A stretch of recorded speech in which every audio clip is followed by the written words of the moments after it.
Remember the era when television brought the Wild West into our living rooms with unforgettable grit and charm? The 1950s were a golden age for TV westerns, a time when the genre thrived in the new medium of television. From shows like Man of the West and Shane to Rio Bravo, the small screen became a frontier for epic tales of justice and adventure. Join us as we delve into how these 1950 TV westerns shaped the future of television storytelling. Anthony Mann's Western film noir Man of the West stars Gary Cooper as Link Jones, a man with a troubled past who's trying to start over.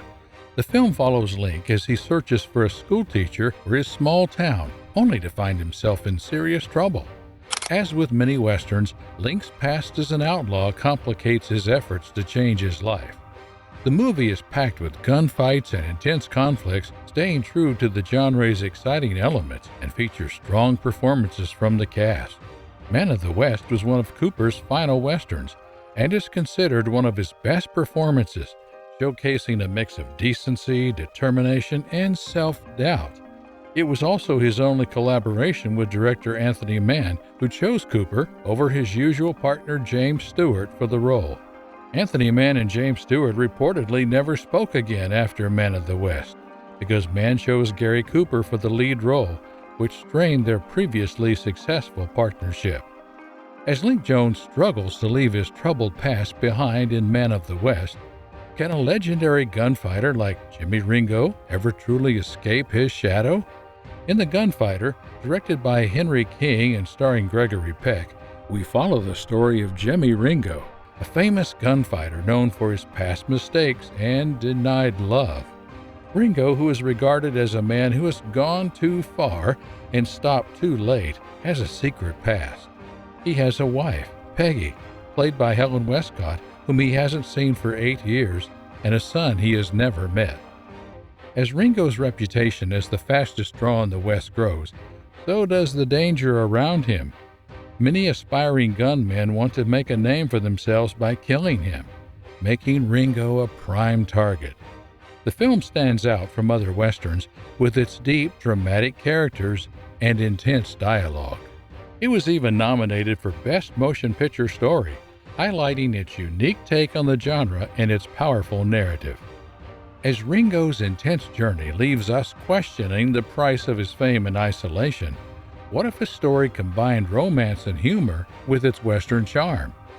Let's explore the lively world of Seven Brides for Seven Brothers. Set in Oregon in 1850, it's a classic American musical Western from 1954, directed by Stanley Donen. This lively film features energetic dance sequences and a charming cast. Howard Keel stars as Adam Pontopy, a rugged pioneer who marries Millie, played by Jane Powell. The story follows Adam's 6 brothers, portrayed by Jeff Richards, Matt Maddox, and others, who live a rough and unruly life in the mountains. When Millie arrives, she is determined to teach the brothers proper manners and cleanliness. The film takes a humorous turn as the brothers, initially resistant, slowly learn to embrace social graces and eventually love. The plot takes an adventurous twist when the brothers kidnap local women to find wives, leading to a series of comedic and heartfelt moments. The film is known for its vibrant dance numbers and strong emphasis on family and romance.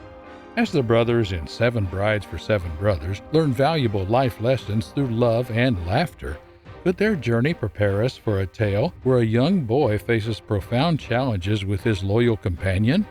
Let's explore Old Yeller to find out. Old Yeller is a family Western drama, directed by Robert Stevenson and based on Fred Gibson's children's novel. The film stars Dorothy McGuire, Fess Parker, Tommy Kirk, and Kevin Corcoran. The story follows a young farm boy and his bond with a stray dog, who becomes part of the family. As the boy's father is absent, he faces the challenges of growing up, including dealing with tragedy and loss.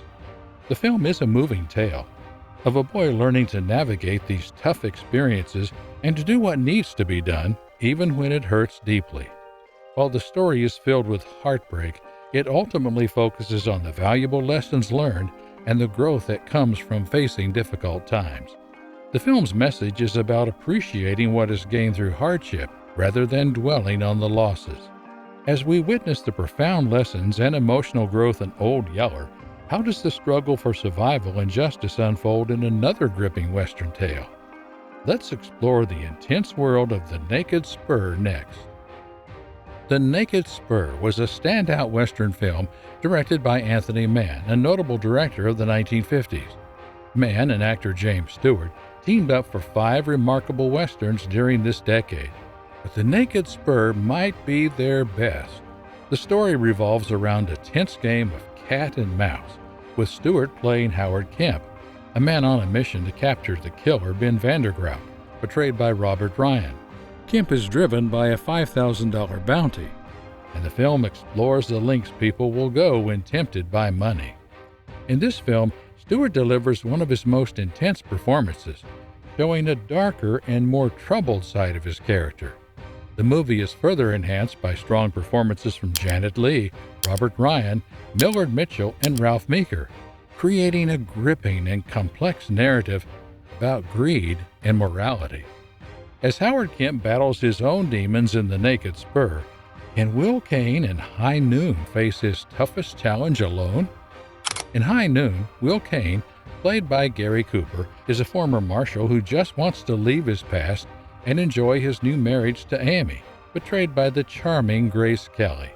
But trouble follows him when a local criminal, Frank Miller, is released from prison and seeks revenge on Kane for locking him up. As Miller arrives in town, Kane discovers that the townspeople he once protected refuse to stand by him. Now Kane finds himself facing a dangerous showdown alone. The film showcases Cooper's Oscar-winning performance as a man who must decide whether to fight or face death alone. High Noon is renowned as one of the greatest Westerns ever made, emphasizing the struggle of a man who stands firm against overwhelming odds. As Will Kane faces a showdown alone in High Noon, how does the conflict in the big country reveal the consequences of deep-seated hatred and rivalry? The Big Country is a grand Western film with breathtaking visuals and a star-studded cast including Gregory Peck, Gene Simmons, Burl Ives, Chuck Connors, and Charles Bickford. The movie tells a classic story of feuding families, a well-known theme in Westerns that is handled expertly here. The plot centers on James McKay, played by Gregory Peck, who comes from New England and ends up caught in a bitter dispute between 2 rival families over a valuable piece of land. While the film incorporates all the familiar elements of its Western genre, it also delves deeply into the destructive nature of hatred and violence. The story highlights how these destructive forces only perpetuate conflict and fail to resolve anything. The film's portrayal of these themes adds depth to its narrative, making it more than just a standard Western. As we see how hatred fuels endless conflict in the big country, how does Shane's arrival challenge the town's sense of peace? When Shane, a quiet and mysterious drifter played by Alan Ladd, arrives in a small town, he quickly draws the attention of the locals. His presence isn't entirely welcome, though. As is often the case in Westerns, his arrival sparks conflicts and enemies. Many consider Shane to be one of the most beautiful and emotionally moving films ever made, and it's easy to understand why. At its heart, Shane tells a classic story of the battle between good and evil. However, the film goes beyond this simple narrative, delving into deeper themes. It explores the impact of violence on people and how it shapes their lives, emphasizing that escaping one's past, particularly on a psychological level, is nearly impossible. The film's exploration of these themes gives it a depth that resonates with audiences, making it more than just a simple story of hero versus villain. Shane's profound exploration of good versus evil is undeniably impactful. But how does another Western, filled with dark secrets and social issues, push the boundaries even further? Bad Day at Black Rock was a Western film set in 1945, just a decade before its release. Unlike traditional Westerns focused on the old American frontier, this film centers on a town called Black Rock, where a stranger arrives to investigate the disappearance of an elderly man. Spencer Tracy's character, John J. McCready, becomes a hero as he uncovers the town's dark secrets. For its time, the film was notably progressive, McCready, a disabled war veteran missing an arm, shows that his injury doesn't hinder his quest for truth. The film also tackles themes of racism against Japanese Americans, a relevant issue following World War II. Bad Day at Black Rock stands out not only as a gripping mystery, but also as a defining portrayal of the American Western hero, blending intense storytelling with significant social commentary. As Bad Day at Black Rock redefined the Western hero with its progressive themes, how did Rio Bravo reshape the genre's traditional dynamics? Rio Bravo, a notable Western from the late 1950s, arrived shortly after the release of The Magnificent Seven. The Magnificent Seven, a remake of Akira Kurosawa's classic film Seven Samurai, became a defining movie of the Western genre, known for its iconic ensemble cast and thrilling action scenes. But Rio Bravo, unlike its predecessors, presents a unique twist: a group of gunslingers defending against a wave of bad guys on a remote ranch. The film seems to be a direct response to High Noon, which star John Wayne openly disliked. While High Noon focuses on a lone marshal filled with doubt and indecision, Rio Bravo features a confident and determined group facing their threat. The film's response to High Noon is interesting, but Rio Bravo succeeds in ways its predecessor does not. The cast brings entertaining, distinct personalities, offering a refreshing change from the typical outlaws and moral heroes seen in many westerns.